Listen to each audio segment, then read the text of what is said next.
അരൂരുകാർക്കെന്നും ആവേശപൂർവ്വം ഓർക്കാൻ കഴിയുന്ന ആളുകളാണെന്ന് ISROയുടെ ഡോക്ടർ സോമനാഥ്.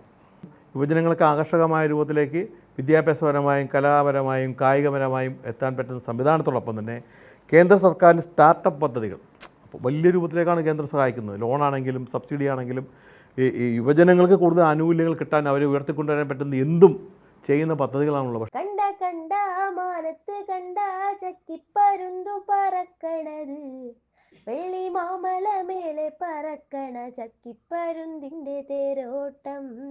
പുതിയ തലമുറയുടെ കാഴ്ചപ്പാടുകളൊക്കെ സാർ എങ്ങനെ കാണുന്നതിനൊക്കെ? ഈ പുതുതലമുറ എന്ന് പറയുന്നത് ശരിക്കും പറഞ്ഞാൽ പഴയ തലമുറയുടെ തുടർച്ചയാണ്. എന്നെപ്പോലുള്ള ആളുകൾ തീർച്ചയായും ഈ അരൂരുള്ള പഴയ തലമുറയിലെ വലിയ നേതാക്കന്മാരെ കണ്ടാണ് വളർന്നു വരികയും പഠിക്കുകയും ചെയ്തിട്ടുള്ളത്. കോൺഗ്രസിൻ്റെ നേതാക്കന്മാരായിരുന്ന അബ്ദുൽ ഗഫൂർ ഹാജി, പിന്നെ ചിദംബരൻ, ഇങ്ങനെ പറയുന്ന ആളുകൾ വലിയ നേതൃനിരയിൽ പ്രധാനപ്പെട്ട പങ്കുവഹിച്ചു. അതോടൊപ്പം തന്നെ ജനങ്ങൾക്ക് വേണ്ടി ഒത്തിരി കാര്യങ്ങൾ ചെയ്തിട്ടുള്ളതാണ്. ഇപ്പോൾ ഇടതുപക്ഷത്തിൽ നിന്ന് വരുമ്പോഴാണെങ്കിൽ ഗൗരിയമ്മയുടെ ഒരു കാലഘട്ടം, സഖാവ് NP തണ്ടാരുടെ ഒരു കാലഘട്ടം, തുടർന്ന് വന്ന അഡ്വക്കേറ്റ് B വിനോദിൻ്റെ ഒരു കാലഘട്ടം, ഇതൊക്കെ തന്നെ പുതുതലമുറ ആകർഷിക്കാൻ പറ്റുന്ന ആളുകളായിരുന്നു അവരെല്ലാവരും. അതോടൊപ്പം അരൂരുകാർക്കെന്നും ആവേശപൂർവ്വം ഓർക്കാൻ കഴിയുന്ന ആളുകളാണെന്ന് ISROയുടെ ഡോക്ടർ സോമനാഥ്. മറ്റൊന്ന് കരുണാകര ഗുരുവിൻ്റെ ആശ്രമവുമായി ബന്ധപ്പെട്ടുള്ള അന്തേവാസികളും ആ ആശ്രമവുമായി ബന്ധപ്പെട്ടുള്ള കാര്യങ്ങൾ. മറ്റൊന്ന് പോലീസിൽ ഉന്നത ഉദ്യോഗം വഹിച്ച് റിട്ടയർ ചെയ്ത ഹോർമിസ് തരകൻ സാർ. അങ്ങനെ നിരവധി ആളുകൾ. ഇപ്പോൾ കഴിഞ്ഞ ദിവസം തന്നെ ഈ അരൂർ മണ്ഡലത്തിലെ താമസക്കാരനാണ് നവാസ് സാർ, CA ആയിട്ട് DYSP ആയിട്ട് അദ്ദേഹം റിട്ടയർ ചെയ്തതാണ്. അതൊക്കെ എന്ന് വെച്ചാൽ ആളുകളുടെ ചെറുപ്പക്കാരുടെ മനസ്സിലേക്ക് ആവേശപൂർവ്വം അവരെയൊക്കെ അനുകരിക്കാനും ചെയ്യാനും കഴിയുന്ന സംവിധാനത്തിലേക്കുള്ള ആളുകളാണ്. പക്ഷേ എന്തോ ജനപ്രതിനിധികൾ അത്തരത്തിലേക്ക് ആളുകളെ അരൂരിൽ വളർത്തിയെടുക്കാൻ ശ്രമിച്ചിട്ടുണ്ടോ എന്നുള്ളൊരു പരിശോധന നടത്തേണ്ട അത്യാവശ്യമാണ്. കൂടുതൽ IASകാർ IPSകാർ, ആ മേഖലയിൽ പ്രവർത്തിക്കുന്ന ആളുകൾ, സർക്കാർ ജോലിയിലേക്ക് കൂടുതൽ ആൾക്കാരെ എത്തിക്കാൻ കഴിയുന്ന PSC കോച്ചിങ് സംവിധാനങ്ങൾ, ഇത്തരം സംവിധാനങ്ങളിലൂടെ കൂടുതൽ ആളുകളെ പ്രൊമോട്ട് ചെയ്യാൻ പറ്റുന്ന സാഹചര്യം ഉയർത്തിക്കൊണ്ടുവരാൻ നമ്മുടെ അരൂരിന് കഴിഞ്ഞിട്ടുണ്ടോ? അത്തരം കാര്യങ്ങളിലൂടെ കഴിഞ്ഞുകൊണ്ട് ഒരു പുതുതലമുറയ്ക്ക് ആ ലെവലിലേക്ക് എത്തിക്കാൻ കഴിയണം. കായികമായി അരൂരിലുണ്ടായിട്ടുള്ള പോരായ്മകൾ, കായിക നമ്മളുള്ള മത്സരങ്ങൾ, അത്തരം മത്സരങ്ങൾക്ക് നല്ല കായിക താരങ്ങളുള്ള സ്ഥലമാണ് അരൂർ. പക്ഷേ അതിന് പറ്റുന്ന ഗ്രൗണ്ടുകളോ അവർക്ക് നൽകുന്ന പ്രോത്സാഹനങ്ങളോ അത്തരം കാര്യങ്ങളൊരു ശ്രദ്ധ ചെലുത്താൻ കഴിഞ്ഞിട്ടില്ല. സാംസ്കാരിക പരിപാടികൾ തന്നെ യുവജനോത്സവങ്ങൾ, യൂത്ത് ഫെസ്റ്റിവലൊക്കെ നടക്കുമ്പോൾ സ്വാഭാവികമായി ഇങ്ങനെ അറ്റം എത്തി നിൽക്കുകയാണ്. സമ്മാനങ്ങളൊക്കെ വാങ്ങി അവസാനിക്കുകയാണ് ചെയ്യുന്നവരുടേത്. തുടർച്ചയായി അവരെ അതിലേക്ക് എത്തിക്കാൻ കഴിയണം. നല്ല നല്ല സിനിമ, സീരിയൽ, നാടകരംഗത്തൊക്കെയുള്ള ആളുകളെ വളർത്തിയെടുക്കാൻ പറ്റുന്ന രൂപത്തിലേക്ക് നമ്മുടെ മേഖലയെ പരിപോഷിപ്പിക്കാൻ കഴിയണം. അപ്പം അത്തരം കാര്യങ്ങളും യുവജനങ്ങൾക്ക് ആകർഷകമായ രൂപത്തിലേക്ക് വിദ്യാഭ്യാസപരമായും കലാപരമായും കായികപരമായും എത്താൻ പറ്റുന്ന സംവിധാനത്തോടൊപ്പം തന്നെ കേന്ദ്ര സർക്കാരിൻ്റെ സ്റ്റാർട്ടപ്പ് പദ്ധതികൾ അപ്പോൾ വലിയ രൂപത്തിലേക്കാണ് കേന്ദ്രം സഹായിക്കുന്നത്. ലോണാണെങ്കിലും സബ്സിഡി ആണെങ്കിലും ഈ യുവജനങ്ങൾക്ക് കൂടുതൽ ആനുകൂല്യങ്ങൾ കിട്ടാൻ അവരെ ഉയർത്തിക്കൊണ്ടുവരാൻ പറ്റുന്ന എന്തും ചെയ്യുന്ന പദ്ധതികളാണുള്ളത്. പക്ഷേ നിർഭാഗ്യവശാൽ നമ്മുടെ അരൂരിൽ അതിനുവേണ്ടി ആരും ശ്രമിക്കുന്നില്ല എന്നുള്ളതാണ്. ജനപ്രതിനിധി ശ്രമിക്കുന്നില്ല. ആളുകൾ ആവശ്യപ്പെട്ട് നിൽക്കുകയാണ്. ജനങ്ങളിങ്ങനെ രണ്ട് കൈ നീട്ടി അത് സ്വീകരിക്കാൻ നിൽക്കണം. ആരെങ്കിലും ഒരാൾ വന്ന് തുടങ്ങൂ, ഞങ്ങൾ തയ്യാറെന്ന് പറഞ്ഞ് നിൽക്കുകയാണ്. പക്ഷേ നിർഭാഗ്യവശാൽ അതിനുള്ള അവസരമില്ല. ഒരവസരം നൽകണം എന്നുള്ളതാണ് NDA ആവശ്യപ്പെടുന്നത്. അത്തരം നൽകി നോക്കൂ, ഒരു 5 വർഷം നൽകി നോക്കൂ. എന്തായിരിക്കും അരൂരിൻ്റെ ആ മാറുന്ന സ്ഥിതി, മാറുന്ന അവസ്ഥ എന്ന് ബോധ്യപ്പെടുത്താൻ പറ്റുന്ന നേർസാക്ഷ്യത്തോടുകൂടി 5 വർഷം എണ്ണിക്കൊണ്ട് കാഴ്ചവെക്കാൻ പറ്റുന്ന ഒരവസരമാണ് ഞങ്ങളൊക്കെ ചോദിക്കുന്നത്. അപ്പോൾ അതുകൊണ്ട് യുവജനങ്ങളോടൊപ്പം തന്നെയാണുള്ളത്. അവരുടെ പഞ്ചായത്തുകളുള്ള ക്ലബ്ബുകൾ, പഞ്ചായത്തിൽ നടക്കുന്ന കേരളോത്സവങ്ങൾ, അപ്പോൾ അത്തരം കാര്യങ്ങൾക്ക് കൂടുതൽ പ്രോത്സാഹനം നൽകാൻ കഴിയണം. കളി ഉപകരണങ്ങൾ അവർക്ക് സൗജന്യമായി എത്തിക്കാൻ കഴിയണം. അപ്പോൾ മയക്കുമരുന്നും അതോടൊപ്പം തന്നെ മറ്റ് ഇതര സംവിധാനത്തിലേക്ക് പോകുന്നതിന് പകരം സായാഹ്നങ്ങളിൽ ഒത്തുകൂടി കളികളും മത്സരങ്ങളും കായിക വിനോദങ്ങളും കലാമത്സരങ്ങളും ഒക്കെ തന്നെയായി അവരുടെ സമയത്തെ ആ രൂപത്തിലേക്ക് തിരിക്കാൻ കഴിയുകയാണെങ്കിൽ തീർച്ചയായും മയക്കുമരുന്നിനും മദ്യത്തിനും പുറകെ അവർ പോകാൻ സാധ്യതയില്ല. ചെറുപ്പക്കാർക്ക് തൊഴിലവസരങ്ങൾ ചെയ്യാൻ പറ്റുന്ന രൂപത്തിലുള്ള തൊഴിലിടങ്ങൾ കണ്ടെത്തുക മാത്രമല്ല, പുതിയ പുതിയ തൊഴിൽ അവരെ കൊണ്ട് തുടങ്ങിപ്പിക്കാൻ പറ്റുന്ന സ്റ്റാർട്ടപ്പ് പദ്ധതികൾ തുടങ്ങാൻ പറ്റുമെങ്കിൽ അവിടെ ശ്രദ്ധ അതിലേക്ക് മാറും. സാമ്പത്തികമായി കൂടുതൽ ഉന്നമനത്തിലേക്ക് എത്തണം എന്നുള്ള വാശിയോടുകൂടിയുള്ള മുന്നേറ്റം ഉണ്ടാകും. വിദ്യാഭ്യാസപരമായി കൂടുതൽ ഡേ ആൻഡ് നൈറ്റ് ക്ലാസ്സുകൾ ഉൾപ്പെടെ നടത്തിക്കൊണ്ട് നമുക്ക് പോകാൻ കഴിയണം. നിലവിലുള്ള സ്കൂളിലെ സംവിധാനം, അവിടുത്തെ ഇൻഫ്രാസ്ട്രക്ചർ കൂടുതൽ മെച്ചപ്പെടുത്താൻ കഴിയണം. സ്മാർട്ട് ക്ലാസ് റൂമുകളും മറ്റു കാര്യങ്ങളും കൂടുതൽ ഭംഗിയായി നമുക്ക് കൊണ്ടുപോകാൻ പറ്റുന്ന രൂപത്തിലേക്ക് എത്താൻ പറ്റണം. പഠനം മാത്രമല്ല, അവിടെ കലയും മറ്റു കാര്യങ്ങളും ഒക്കെ തന്നെ സ്കൂളിലെ അന്തരീക്ഷം അല്പം കൂടി മെച്ചപ്പെടുത്തുന്ന രൂപത്തിലേക്ക് നമ്മൾ അല്പം കൂടി ശ്രദ്ധ ചെലുത്തുകയാണെങ്കിൽ നമ്മളുടെ കുട്ടികളുടെ ഇപ്പോഴത്തെ മാനസികാവസ്ഥ മാറ്റി ഒരു നല്ല മുന്നേറ്റത്തിൻ്റെ പാതയിൽ നമ്മുടെ അരൂരിനെ എത്തിക്കാൻ കഴിയും എന്നുള്ള തീർച്ചയായ ഉറച്ച ഒരു വിശ്വാസമാണുള്ളത്. അത് മോദിയുടെ ഗ്യാരണ്ടി തന്നെയാണത്. അപ്പോൾ സാറേ ഒരു മാറ്റം വരുമല്ലേ? പിന്നില്ല, നമ്മളിപ്പോൾ ഈ മാറ്റം എന്ന് വെച്ച് കഴിഞ്ഞാൽ തീർച്ചയായും അരൂരിനെ സംബന്ധിച്ച് വികസനത്തിൻ്റെ ഒരു മാറ്റമാണ് പടിഞ്ഞാറ് ഇങ്ങനെ ചൂളം വിളിച്ച് ട്രെയിനിങ് ഇങ്ങനെ തെക്ക് വടക്ക് ഓടിക്കൊണ്ടിരിക്കുന്നത്. അത് ആദ്യം തിരിച്ച് ഒരു ഒറ്റവരി പാതയായിരിക്കും എന്നാണ് ധരിച്ചത്. ഇപ്പോൾ കേന്ദ്ര സർക്കാർ അത് ഇരട്ട പാതയാക്കി കഴിഞ്ഞിരിക്കുന്നു. അതിൽ ഇലക്ട്രിക് ലൈൻ ഉൾപ്പെടെയുള്ള സംവിധാനത്തിൽ പോകാൻ പറ്റുന്ന റെയിൽവേ സംവിധാനവും എത്തിക്കഴിഞ്ഞു. അപ്പോൾ വികസനം വരില്ല എന്ന് കണ്ടവരുടെ മുന്നിലേക്ക് ഇതാണ് വികസനം എന്ന രൂപത്തിലേക്ക് റെയിൽവേയിലുണ്ടായ മാറ്റം, റെയിൽവേ സ്റ്റേഷനിലുണ്ടായ മാറ്റം.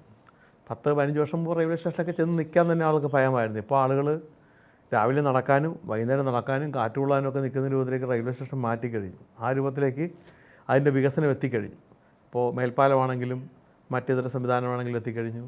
ഒരു വലിയ മോഡൽ എന്ന രൂപത്തിലേക്ക്. അപ്പോൾ അരൂർ സ്റ്റേഷനെ സംബന്ധിച്ച് ഏറ്റവും വികസന സാധ്യതയുള്ള സ്ഥലമാണ്. തുറവൂർ അതിനേക്കാളും സാധ്യതയുള്ള സ്ഥലമാണ്. ഈ 2 സ്റ്റേഷനുകളിലും വലിയ രൂപത്തിലേക്കുള്ളൊരു വികസന മാറ്റം ഉണ്ടാകും എന്നുള്ള കാര്യത്തിൽ സംശയമില്ല ഈ ഇരട്ടപ്പാതോടെ വന്നു കഴിയുമ്പോൾ. അപ്പോൾ തീർച്ചയായും അതൊരു വലിയ നേട്ടമാണ്. പിന്നെ വരാൻ പോകുന്നൊരു മാറ്റം എന്ന് വെച്ചാൽ ഇപ്പോഴത്തെ നിലവിലുള്ള മാർക്കറ്റുകൾ. ഇപ്പോൾ നമുക്കുണ്ടായിരുന്ന 6-7 മാർക്കറ്റുകൾ ഈ നമ്മുടെ അരൂർ മണ്ഡലത്തിലുണ്ട്. ഈ മാർക്കറ്റുകളുടെ ശോച്യാവസ്ഥ പരിഹരിക്കപ്പെടാൻ കഴിയണം. സ്മാർട്ട് മാർക്കറ്റുകളായി മാറാൻ കഴിയണം. ഇപ്പോൾ ആളുകളൊക്കെ റിലയൻസിൻ്റെയും ലുലു മാളിലേക്കൊക്കെയാണ് പോകുന്നത്. പക്ഷേ അതിൻ്റെയോടൊപ്പം തന്നെ നിൽക്കുന്ന ഏറ്റവും ഹൈജീനിക്കായിട്ടുള്ള മത്സ്യ മാർക്കറ്റുകൾ, അതോടൊപ്പം തന്നെ മറ്റ് ഭക്ഷ്യ സാധനങ്ങൾ വിൽക്കുന്ന മാർക്കറ്റുകൾ, ആ മാർക്കറ്റുകളിലൊക്കെ തന്നെ കുട്ടികളുമായിട്ട് വന്നാൽ അവർക്ക് കളിക്കാൻ പറ്റുന്ന രൂപത്തിലേക്കുള്ള പാർക്കും മറ്റ് സംവിധാനം ഉൾപ്പെടെ വിഭാവനം ചെയ്തുകൊണ്ട് ആ മാർക്കറ്റിനെ അല്പം കൂടി ജനകീയവൽക്കരിക്കുകയും ശുചിത്വ നിലവാരം ഉയർത്തുകയും ആ സാധനങ്ങൾ മോശപ്പെടാത്ത അവസ്ഥയിലേക്ക് കച്ചവടക്കാർക്കുള്ള സംവിധാനം ഒരുക്കുകയും ചെയ്യുകയാണെങ്കിൽ വലിയ മാറ്റം അത്തരത്തിൽ ഉണ്ടാക്കാൻ പറ്റും. ആളുകൾ എറണാകുളത്തേക്കൊന്നും പോകേണ്ട കാര്യമില്ല. അതിനെയും വലിയ രൂപത്തിലേക്ക് മാറ്റം വരുത്താൻ പറ്റുന്ന സംവിധാനങ്ങളാണ് നമ്മളുടെ ഇവിടെ ഉള്ളത്. പക്ഷേ ഇപ്പോഴത്തെ മാർക്കറ്റുകളിൽ ഇപ്പോഴത്തെ സ്ഥിതി തീരെ മോശം അവസ്ഥയിലാണ് നിൽക്കുന്നത്. അപ്പോൾ അതെല്ലാം തന്നെ നമുക്ക് നിലനിർത്താൻ കഴിയണം. കച്ചവടം ഇവിടെ നിലനിർത്താൻ കഴിയണം. പഴയതുപോലെ വള്ളങ്ങളിലൊക്കെ വന്ന് ആളുകൾ കച്ചവടം നടത്തി പോകുന്ന വലിയൊരു പഴയ കാലഘട്ടം ഉണ്ടായിരുന്നു. അത്തരമൊന്നും നടന്നില്ലെങ്കിൽ പോലും ഒരു വലിയ വാണിജ്യ കേന്ദ്രമാക്കി മാറ്റാൻ പറ്റുന്ന സംവിധാനം ഇന്ന് അരൂരുണ്ട്. അതിനെ നമുക്ക് ആ ലെവലിൽ തന്നെ കണ്ട് മുന്നോട്ട് പോകാൻ പറ്റണം എന്നുള്ളതാണ് അതിൻ്റെ കാഴ്ചപ്പാട്. സാറിൻ്റെ കാഴ്ചപ്പാടിൽ വരാൻ പോകുന്ന മാറ്റങ്ങൾ എന്തൊക്കെയാണ്? അരൂർ മണ്ഡലത്തെ സംബന്ധിച്ചുള്ള വികസന കാഴ്ചപ്പാടുകൾ വ്യത്യസ്തമായി ഞാൻ ഇതിനകം പറഞ്ഞു. എന്നിരുന്നാൽ പോലും മത്സ്യമേഖലയിലും കാർഷിക മേഖലയിലും നല്ല ഉണർവുണ്ടാകേണ്ട ഒരു മണ്ഡലമാണ് അരൂർ. ഏറ്റവും കൂടുതൽ ചീനവലയുള്ള ഒരു മണ്ഡലമാണ് അരൂർ. ആ ചീനവല ഉപയോഗിക്കുന്ന ആളുകളെയും അതിലുള്ള കർഷകരെയും അതിൽ പണിയെടുക്കുന്നവർക്കൊക്കെ തന്നെ യാതൊരുവിധ ആനുകൂല്യങ്ങളും ലഭിക്കാറില്ല. അതിന് ഒരു കൂട്ടായ്മ ഉണ്ടാക്കേണ്ടിയിരിക്കുന്നു. മറ്റൊന്ന്, ഏറ്റവും കൂടുതൽ കരിമരുന്നുമായി ബന്ധപ്പെട്ട് അതിൽ ഉപജീവനം നടത്തുന്ന ആൾക്കാരുമുണ്ട്. അവർക്കായിട്ടും സുരക്ഷിതമായി ആ വ്യവസായം ചെയ്യാൻ പറ്റുന്ന സംവിധാനം നമുക്കിവിടെ ഒരുക്കേണ്ടതുണ്ട്. മറ്റൊന്ന്, ഏകദേശം 4 നൂറ്റാണ്ടോട് അടുക്കുന്നു കുടുംബശ്രീ സംഘടനാ സംവിധാനമൊക്കെ തുടങ്ങിയിട്ട്. അവിടെ പ്രവർത്തനങ്ങളൊന്നും ഏകോപിപ്പിക്കുവാനോ വരുമാനദായകമായ പ്രവർത്തനങ്ങൾ നടത്തുവാനോ പറ്റുന്ന യാതൊരു സംവിധാനവും അരൂർ ഉണ്ടായിട്ടില്ല. അപ്പോൾ ഓരോ ADSകളും ഓരോ CDSകളും അത്തരം നമ്മളുടെ അയൽക്കൂട്ടങ്ങളിലുണ്ടാകുന്ന സ്ത്രീകൾക്ക്, ആ കുടുംബശ്രീ വനിതകൾക്ക് കൂടുതൽ വരുമാനപ്രദമായ കാര്യങ്ങൾ ഉണ്ടാക്കിക്കൊണ്ട് അവരുടെ സാമ്പത്തിക ഉന്നമനത്തിലേക്ക് പോകുന്ന ചെറുതും വലുതുമായ സംരംഭങ്ങൾ തുടങ്ങാനുള്ള പല പദ്ധതികളും അരൂരിലുണ്ട്. അരൂരിലിങ്ങനെ അതിങ്ങനെ മങ്ങിക്കിടക്കുകയാണ്. അന്ന് പൊടി തട്ടിയെടുക്കുകയാണെങ്കിൽ ആ രംഗത്തേക്ക് നമുക്ക് വലിയ രൂപത്തിലേക്കുള്ളൊരു പ്രവർത്തനം സംഘടിപ്പിക്കാൻ പറ്റും. ഒന്നുമില്ലാതെ തന്നെ അരൂർ ഈ ഭാരതത്തിൻ്റെ ഏറ്റവും കൂടുതൽ സാമ്പത്തിക വരുമാനമുണ്ടാക്കുന്നൊരു മണ്ഡലമാണ് എക്സ്പോർട്ടിംഗ് രംഗത്ത്. പക്ഷേ അതിന് തുല്യമായ രൂപത്തിലേക്ക് ഈ മണ്ഡലത്തിന് റിട്ടേൺ കിട്ടുന്നുണ്ടോ എന്നുള്ളത് നമ്മൾ പരിശോധിക്കേണ്ടി വരും. അതുകൊണ്ട് തന്നെ അത്തരം പദ്ധതികൾ കൂട്ടിയോജിപ്പിക്കുന്നൊരു വലിയ പ്ലാൻ നമുക്കുണ്ടാകേണ്ടിയിരിക്കുന്നു. അത് തദ്ദേശ സ്വയംഭരണ സ്ഥാപനങ്ങളെ ഒക്കെ തന്നെ കോർത്തിണക്കുവാനും കുടുംബശ്രീ സംവിധാനങ്ങളെ കോർത്തിണക്കുവാനും ഒക്കെ കഴിയുന്നൊരു വലിയ പദ്ധതിയാണ് നമുക്ക് പ്ലാൻ ചെയ്യേണ്ടതുണ്ട്. അതിനുള്ള സാധ്യത ഉള്ള മണ്ഡലം എന്ന രൂപത്തിലേക്ക് തീർച്ചയായും വികസന സാധ്യതകൾ ഏറ്റവും കൂടുതൽ പരിഗണന നൽകുന്ന ഇത്തരം വിഷയങ്ങൾക്കായിരിക്കും. ചെറുകിട മേഖലയിലുള്ള മത്സ്യ പ്രവർത്തകർ, കായലിനെ മാത്രം ആശ്രയിച്ച് കഴിയുന്ന ആളുകൾ, അതോടൊപ്പം തന്നെ മറ്റ് ചെറുകിട വ്യവസായങ്ങൾ, കരിമരുന്ന് ഉൾപ്പെടെയുള്ള കാര്യങ്ങൾ ആ രംഗത്ത് നിൽക്കുന്ന ആളുകൾ, അവരുടെയൊക്കെ തന്നെ വരുമാനം വർദ്ധിപ്പിക്കാൻ കഴിയുന്ന രൂപത്തിലേക്കുള്ള പദ്ധതികൾ നമുക്ക് ആസൂത്രണം ചെയ്യാൻ കഴിയണം.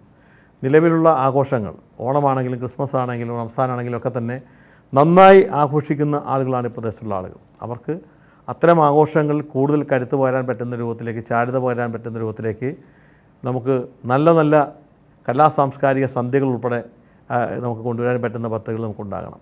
ടൂറിസ്റ്റ് സാധ്യതകൾ അതിൽ ഉയർത്താൻ കഴിയണം. ഇപ്പോൾ വെളുത്തുള്ളി പോലുള്ള പാടശേഖരത്ത് ഏറ്റവും ടൂറിസ്റ്റ് സാധ്യതയുള്ളതാണ്. ഉൾനാടൻ ജലങ്ങളിൽ നിന്നൊക്കെ വരുന്ന സംവിധാനം ഒരു മേഖലയിലേക്ക് എത്തിച്ചുകൊണ്ട് അവിടുത്തെ ടൂറിസം സാധ്യതകൾ വികസിപ്പിക്കാൻ പറ്റുമെങ്കിൽ ഈ കുടുംബശ്രീ യൂണിറ്റുകളെയും ചെറിയ ചെറിയ ചെറിയ സംഘങ്ങളെയും ഒക്കെ കോർത്തിണക്കിക്കൊണ്ട് ചെയ്യാൻ പറ്റും. ഏറ്റവും കൂടുതൽ സൊസൈറ്റികളുള്ള, ഏറ്റവും കൂടുതൽ ബാങ്കുകളുള്ള ഒരു മണ്ഡലം കൂടിയാണിത്. അവരെയൊക്കെ തന്നെ കൂട്ടി യോജിപ്പിച്ചുകൊണ്ട് നമ്മുടെ ആളുകൾക്ക് ഗുണപ്രദമായ രൂപത്തിലേക്ക് പദ്ധതികൾ ആവിഷ്കരിച്ചു കൊണ്ടുപോകാൻ പറ്റുന്ന സാധ്യതകൾ ഉണ്ടാകണം. ഇതോടൊപ്പം തന്നെ നരേന്ദ്രമോദിയുടെ കേന്ദ്രാവിഷ്കൃത പദ്ധതികളും നരേന്ദ്രമോദി സബ്സിഡിയായിട്ടും ആനുകൂല്യമായി നൽകുന്ന പദ്ധതികളും കൂടി അവരിലേക്ക് എത്തിക്കാൻ കഴിയുമ്പോൾ മാറുന്ന അരൂരിൻ്റെ ഒരു പുതിയ മുഖവും ഒരു പുതിയ വികസന സംസ്കാരവും വലിയ രൂപത്തിലേക്ക് സാമ്പത്തികമായി നമ്മുടെ മണ്ഡലത്തിലേക്ക് സമ്പത്ത് എത്തിക്കാൻ കഴിയുന്ന രൂപത്തിലേക്കുള്ള സംവിധാനം നമുക്ക് ഉണ്ടാക്കാൻ കഴിയും.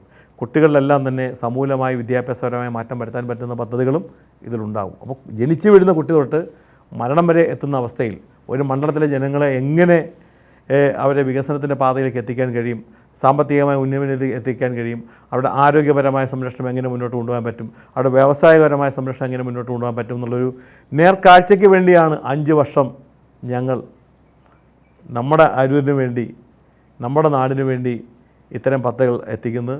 തീർച്ചയായും എല്ലാവരുടെയും പിന്തുണയും അനുഗ്രഹവും ആശീർവാദവും ഇതിൽ ഉണ്ടാകും എന്നുള്ള ഉറച്ച വിശ്വാസത്തോടെ തന്നെയാണ് നമ്മുടെ അരൂരിൽ മാറ്റത്തിനായി എന്നും പുതുമുഖങ്ങൾക്ക് അവസരം നൽകുന്ന അരൂർ തീർച്ചയായും ഞങ്ങളെയും പരിഗണിക്കും, ഞങ്ങളെയും അനുഗ്രഹിക്കും, ഞങ്ങളെയും ആശീർവദിക്കും എന്നുള്ള പ്രതീക്ഷയോടൊപ്പം മോദിയുടെ ഗ്യാരണ്ടി എന്ന രൂപത്തിലേക്ക് ഈ നാടിന് ഞങ്ങളുടെ വികസന സ്വപ്നങ്ങൾ സാക്ഷാത്കരിക്കുവാൻ ഒരവസരം ചോദിക്കുകയാണ്. നന്ദി, നമസ്കാരം. തിരുവനന്തപുരം നാട്ടുകാര്യങ്ങളൊക്കെ പറഞ്ഞു, ഇനി വീട്ടുകാര്യങ്ങൾ കുറച്ച് പറയാം. ഈ കുടുംബപരമായി വളരെയധികം പ്രത്യേകതയുള്ള, പലരും ശ്രദ്ധിക്കുന്ന, പലരും ആകർഷിക്കുന്ന ഒരു കുടുംബമാണ് ഞങ്ങളുടേത്. അതിലൊന്ന് എൻ്റെ വീട്ടുപേര് തന്നെ ജ്യോതിസ് എന്നാണ്. എൻ്റെ പേര് ജ്യോതിസ്, ഭാര്യയുടെ പേര് ജ്യോതിസ്, മകൻ്റെയും പേര് ജ്യോതിസ്. അടിപൊളി. അപ്പോൾ ഞങ്ങൾ പ്രവർത്തിക്കുന്നത് ഒരേ മേഖലയിലാണ്. ഞാൻ അഭിഭാഷകനായി 4 നൂറ്റാണ്ട് കഴിയുന്നു. എൻ്റെ ഭാര്യ ഏകദേശം 30 വർഷത്തിനോട് അടുക്കുന്നു. നിയമരംഗത്ത് ജില്ലാ ജഡ്ജിയായിട്ട് വർക്ക് ചെയ്യുകയാണ്. മോനാണെങ്കിൽ ഹൈക്കോടതിയിൽ ഇപ്പോൾ പ്രാക്ടീസ് ചെയ്യുന്നു, അഭിഭാഷകനായി തന്നെ പ്രാക്ടീസ് ചെയ്യുന്നു. അപ്പോൾ അങ്ങനെ എല്ലാം കൊണ്ടും ഒരേ തൂവൽ പക്ഷികളായി അങ്ങനെ മുന്നോട്ട് പോവുകയാണ്. തീർച്ചയായും അത് ഒത്തിരി ഗുണഗണങ്ങൾ ഞങ്ങൾക്ക് ആ രംഗത്ത് നിൽക്കുന്നതുകൊണ്ടുണ്ട്. പേരുമായി ബന്ധപ്പെട്ടുള്ള പ്രത്യേകതയും വളരെ ശ്രദ്ധിക്കുന്നൊരു കഥയാണ്. അപ്പോൾ കുടുംബപരമായി ആയിട്ടുള്ള ആ ഒരു ബന്ധം, ആ പേര് പോലെ തന്നെ ഞങ്ങൾ നിലനിർത്തി മുന്നോട്ട് പോകുന്നു എന്നുള്ളതാണ് ഒരു പ്രത്യേകത. വീട്ടുപേര് ജ്യോതിസ്, സാറിൻ്റെ പേര് ജ്യോതിസ്, ഭാര്യ ജ്യോതിസ്, മകനും ജ്യോതിസ്. അപ്പോൾ സാറിന് അരൂരിൻ്റെ ജ്യോതിസും കൂടെ ആയിട്ട് മാറട്ടെ എന്ന് ഞാൻ പ്രാർത്ഥിക്കുന്നു. 4 പാടം പാടത്തു വെള്ളം, വെള്ളത്തിലെന്താ കളിക്കണത്, തെളി വെള്ളത്തിൽ ഓടിക്കളിക്കണ വെള്ളിപ്പരലിൻ്റെ തേരോട്ടം.